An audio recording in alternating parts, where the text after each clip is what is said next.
Welcome top news today. Mitt Romney on Friday announced his long-expected Senate bid in his adopted state of Utah with a lowkey rollout intended to duck roiling Republican divisions and avoid signaling that he will play the role of foil to President Trump. Utah's economic and political success is a model for our nation, Romney said in a written announcement distributed Friday morning. I am ready to fight for this great state and advocate for solutions that improve the lives of Utahns. In his announcement, and in a video, Romney touted his leadership of the 2002 Olympic Games in Salt Lake City, his tenure as Massachusetts governor, his degree from Brigham Young University and his 24 children. He made no mention of Trump. That strategy, however, sets up a potentially fraught campaign path for the party's former presidential nominee as he tries to remake himself in Utah. In a Republican Party now dominated by Trump, most mainstream GOP leaders have struggled to stay neutral amid the president's controversies. Still, Romney will try. President-elect Donald Trump shakes hands with Mitt Romney in November 2016 in Bedminster Township, NJ. For a time, Trump considered Romney as a possible Secretary of State. Drew Angrip Getty Images. This is not a Trump protest candidacy, former Romney spokesman Ryan Williams said.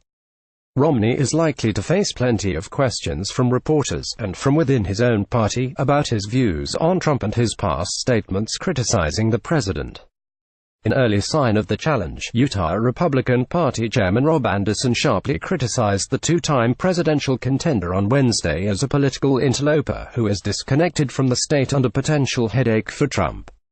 Mitt Romney doesn't live here, his kids weren't born here, he doesn't shop here, Anderson said in an interview with the Salt Lake Tribune.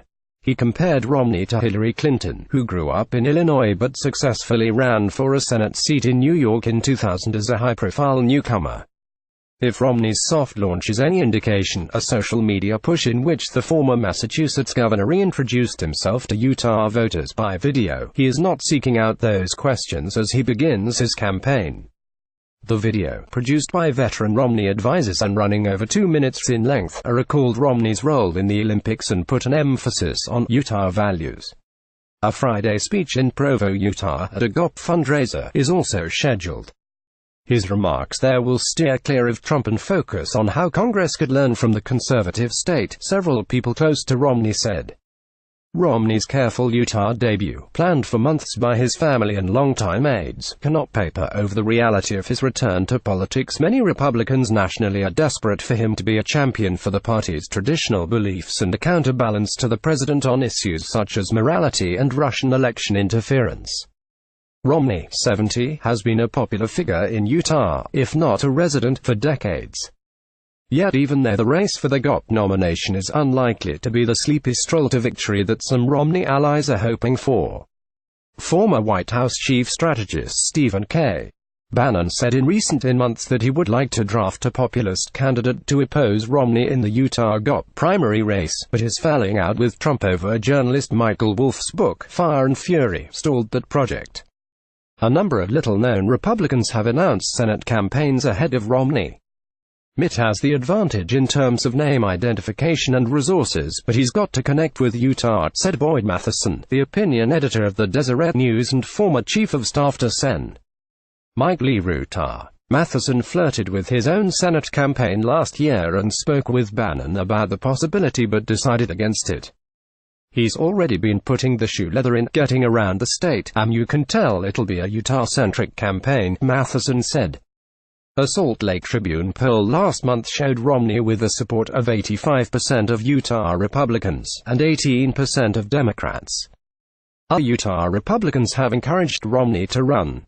Senator Orrin G. Hatch Ruta, who announced in January that he would not seek re-election this year, has done so for months. If elected, Romney associates said he would operate in the Senate as an independent-minded lawmaker but would resist being labeled as a reliable Trump critic in the model of retiring Sen. Jeff Flake Rares, who regularly speaks out against the president. More often, these associates privately compare Romney to Sen. Bob Corker, of Tennessee, who is reconsidering his retirement plans and leads the Senate Foreign Relations Committee. Corker has fiercely criticized Trump and recoiled at Trump's behavior, but he also has at times seemed torn about his leanings and worked with Trump on the party's big agenda items. Mitt Romney is not running for Senate merely to be a critic of Trump. I don't think he did this just to poke Trump in the eye. The call to service matters to Romney regardless of who's in the White House, said GOP operative Rick Wilson, who opposes Trump. There are broader conservative movement questions that will fall to him naturally, but that's not the motivation. Foreign policy is one area where Romney could clash with Trump and joined the ranks of Sen. John McCain-Ramirez, who has been ill, as one of the party's more hawkish leaders on that front. While Trump considered Romney during the presidential transition as a possible Secretary of State, Romney is far more hostile toward Russia and supportive of international institutions. The governor believes America cannot be withdrawn on the world stage. Williams said, "He is much more of a hardliner when it comes to dealing with a thug like Vladimir Putin, the Russian president." Salt Lake County Council member Jenny Wilson D. is also running for the seat and has said the victory of Senator Doug Jones-Dahler would bring attention to her candidacy in a red state. Romney's campaign leadership team will deliberately remain small to avoid criticism that the Utah campaign is simply a way of restarting the Romney political machine that boosted him during his bids for the White House in 2008 and 2012. Matt Waldrip, a Utah-based aide who worked on Romney's presidential efforts, will manage the campaign.